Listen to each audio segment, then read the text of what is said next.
इस्लामाबाद में अमेरिका और ईरान के बीच 21 घंटे तक चली पीस टॉक फेल हो गई। ईरान न्यूक्लियर बॉम्ब का ख्वाब छोड़ दे, अमेरिका की सबसे अहम शर्त को ईरान ने सिरे से खारिज कर दिया।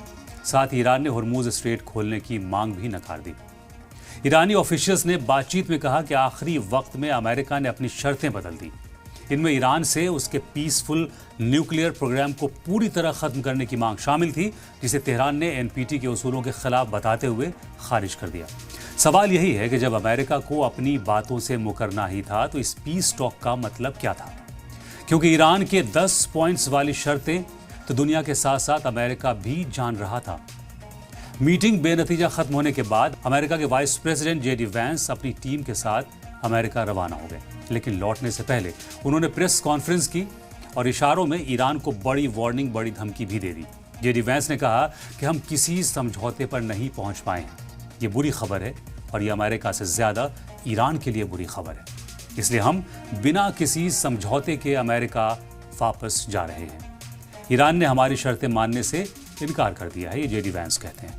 बातचीत का फेल होना ईरान के लिए ज्यादा बुरी खबर है। ये कहकर जेडी वैंस आखिरकार क्या इशारा कर गए? अमेरिका का अब अगला कदम क्या होने वाला है? क्या अमेरिका अब ईरान पर न्यूक्लियर हमला कर सकता है? क्योंकि ट्रंप पहले ही कह चुके हैं कि वो एक रात में पूरे ईरान को खत्म कर सकते हैं। एक रात में किसी मुल्क को खत्म करने का रास्ता सिर्फ और सिर्फ न्यूक्लियर अटैक ही हो सकता है। इस्लामाबाद पीस टॉक से पहले जेडी वैंस ने भी कहा था कि ईरान के खिलाफ इस्तेमाल के लिए हमारे पास ऐसे हथियार हैं जिनके इस्तेमाल का फैसला अभी हमने नहीं लिया है, वो आखिरी ऑप्शन है। तो क्या ईरान से बातचीत फेल होने के बाद उस ऑप्शन पर अमेरिका आगे बढ़ सकता है? ये बड़ा सवाल है।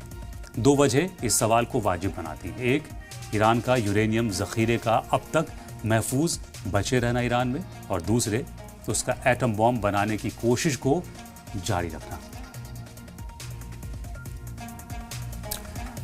वॉल स्ट्रीट जर्नल की एक रिपोर्ट के मुताबिक ईरान का सारा यूरेनियम जखीरा 40 दिन तक हुए इस हमले के बावजूद महफूज है।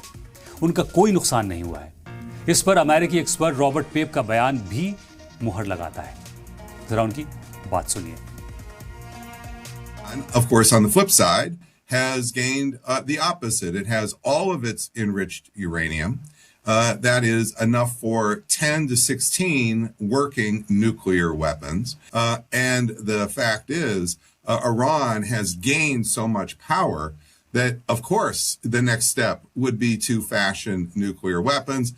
You could expect maybe 6 months before the first nuclear test, maybe a year. यही वो सबसे बड़ी वजह है और सबसे बड़ा डर है जो ट्रंप को ईरान पर न्यूक्लियर हमले का बहाना देता है। क्योंकि ट्रंप की नज़र में ईरान वो मुल्क है जिसके हाथ में अगर न्यूक्लियर हथियार आ जाएंगे तो वो उनका गलत इस्तेमाल कर सकता है। शायद इसीलिए ट्रंप ने कहा था कि अगर ईरान डील नहीं करता है तो एक तहजीब को ख़त्म करने से भी उन्हें हिचकिचाहट नहीं होगी, यानी एक सिविलाइजेशन को वो ख़त्म कर देंगे। ट्रंप ईरान को लगातार ऐसी धमकियां दे रहे हैं और उनकी धमकियों की बढ़ती तादाद और जंग से लगातार मिल रही मायूसी इस खतरे को बढ़ा रही है कि वो न्यूक्लियर हथियार कभी भी इस्तेमाल कर सकते हैं। क्योंकि ट्रंप की पहचान ऐसे शख्स के तौर पर हो चुकी है जो अजीब व गरीब फैसले के लिए दुनिया भर में पहले ही अपनी रेपुटेशन खराब कर चुके हैं।